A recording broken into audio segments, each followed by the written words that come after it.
عيشها ببساطة وعيش حياتك بالطول أو بالعرض. اوعى تخاف من بكرة، اوعى تشيل هم، لأن ربنا سبحانه وتعالى قادر يفرج همك ويفك كربك ويرفع عنك كل ابتلاء وكل ألم وكل حزن.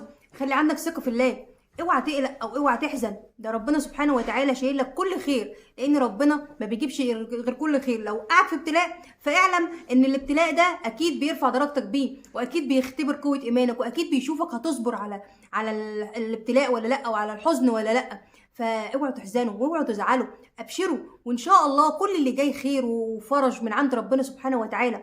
اوعوا تقلقوا، اوعوا تزعلوا، خلي عندكم يقين، خلي عندكم حب. مفيش اي حاجه تستاهل زعلكم ده، لا اشخاص ولا اي حاجه حصلت في حياتكم اوعوا تزعلوا عليها. قولوا الحمد لله، لان لو حمدتم ربنا سبحانه وتعالى هيزيدكم وهيفك عنكم كروبكم، وهيرفع عنكم اي ابتلاء او اي حزن او اي حاجه انتوا حاسين بيها. مهما مريتوا بألم او بحزن او بخذلان او باي شيء، فكل شيء وليه نهايه، مفيش حاجه بتدوم للنهايه، كل شيء هينتهي، ولكن مع الصبر ومع قوه الاراده ومع الايمان ومع الحب كله هيزول. انتوا بس اللي بتبقوا قلقانين وبتبقوا حاسين ان خلاص الدنيا اتقفلت في وشك واسودت وما بقتش عايز اي حاجه من الدنيا، واكتئاب وبتقفل على نفسك، وكل ده ملوش اي لازمه. صدقوني والله العظيم، لان انت كده بتقول لربنا انا مش واثق فيك، مش واثق ان انت هترفع عني الابتلاء ده، انا خلاص انا تعبت.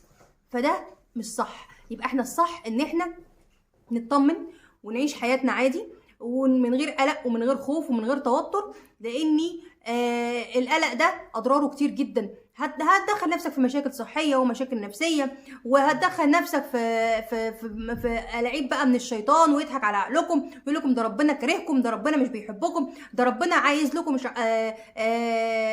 عايز لكم ان انتوا تفضلوا كده من غير فلوس ومن غير اي شيء. لان الشيطان بيدخل من هنا بقى، من قوه، من قله الاراده ومن الضعف، وبعيد وان انت بعيد عن ربنا، فده بقى بيدخل دور الشيطان. طب احنا ليه ندي فرصه ونفتح باب للشيطان بايدينا؟ لا، احنا نقفله بايدينا وما ندخلوش.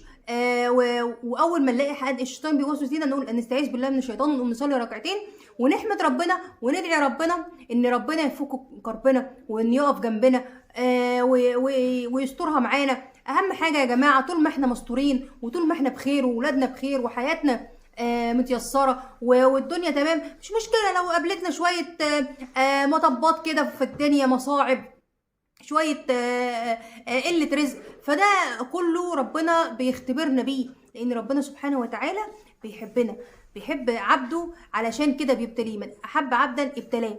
فاحمدوا ربنا واشكروه دايما على كل نعمه التي لا تعد ولا تحصى، وعلى الحمد لله على ابتلاءه لينا، والحمد لله على كل حاجه. يبقى احنا المفروض نحمد ربنا على كل حاجه يا جماعه، ما نفرحش لما ربنا يرزقنا بحاجه عجبتنا او امنيه دعاء دعاناه واتحققت، وفي الاخر نقول الحمد لله، ونيجي ولما يبتلينا نقول ليه يا رب، ونقعد بقى نحط ايدينا على خدنا ونبكي حظنا ونقول لا ده احنا ما ينفعش، لا يا رب.